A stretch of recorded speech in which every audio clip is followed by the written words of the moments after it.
My name is Ken Tashiro. Uh, my wife and I like to sing, and when we were living on the Big Island, I was inspired to write this song, and she helped me with the lyrics. What is the song?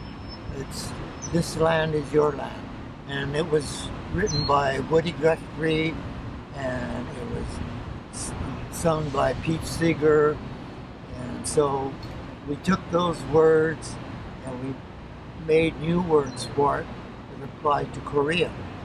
I was in Korea from July 4th, 1950.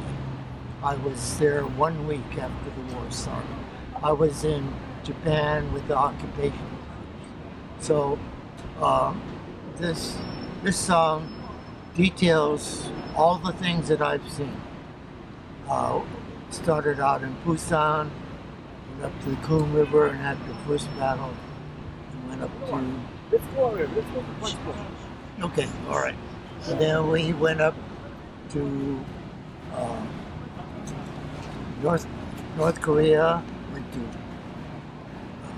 Pyongyang, and then we were 5 or 10 miles south of the Yalu River when the Chinese communists came in, and so we had to retreat. Were you part of the Task Force Smith? If I had been, I'm afraid I would have been dead. But we were.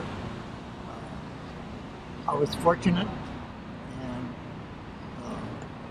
got back, and then got back south of Seoul, and then in June of 1951, I had enough points to rotate, to go back to the mainland or to Japan.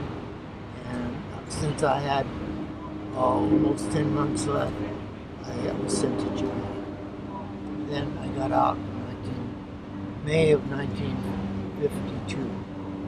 So I almost spent 5 years in the Army. But, this song reflected my feelings, and then the third verse about the people that were killed and about the people who were wounded, and maybe they weren't wounded in body, but they were wounded in mind or in the soul. So that's where that song came. Can you take it out, the lyrics, so I could show the lyrics? Yes. How long did it take you to write it? Oh, just about Okay. a week or so.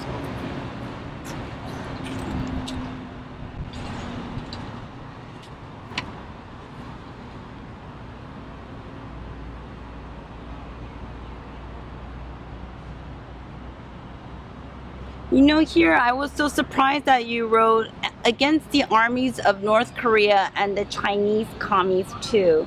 You know, many of your friends here, comrades in the chapters, you know, they're Chinese Americans. And first of all, you as a Japanese American, what did it feel like to you? Because, you know, there's a very complicated relationship between U.S. and Japan at the time, because it was right after World War II and Pearl Harbor, and you were here in Hawaii. And then, of course, the Japanese had colonialized Korea before, and so there was that very complicated relationship. So what, as a Japanese American, it's not like you chose to make all of that happen. It was more political. What, as a young boy, how did it make you feel? What, like, it must have been so difficult. Well, as a young boy, during World War II, you know, the Japanese Americans were evacuated from the West Coast. I was born and raised in California, and we were forced to leave there and go inland. And then we went to a camp in Gila River, Arizona. And we were in camp for 2 years. Then I was sent out because my dad, who was in the 442, he was an Issei. He was in the 442, but it didn't make any difference. So we had to go to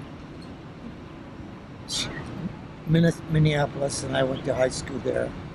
And then finally we got back to California. And then in 1947, I volunteered for the Army. Why did you want to volunteer? I would have been so angry, honestly. Well, you know, I'm a Christian, first of all. Yes. And so, first I felt very angry about the war, but then I decided, heck, the war, it's one of those things. There's a saying in Japanese, shikataganai, means can't be helped. But, and anyway, so I went in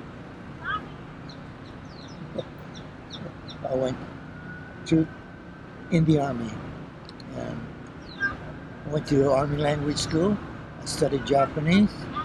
And did you face any discrimination in Korea? Did you face any discrimination or racism in Korea? Well, yeah. In any situation, we face situations where, because of my faith, I was often taken for the enemy. And so, one thing that saved me was I know how to swear in American language. And I swear like that, and then they say, "Oh, he's GI." Oh. So anyway.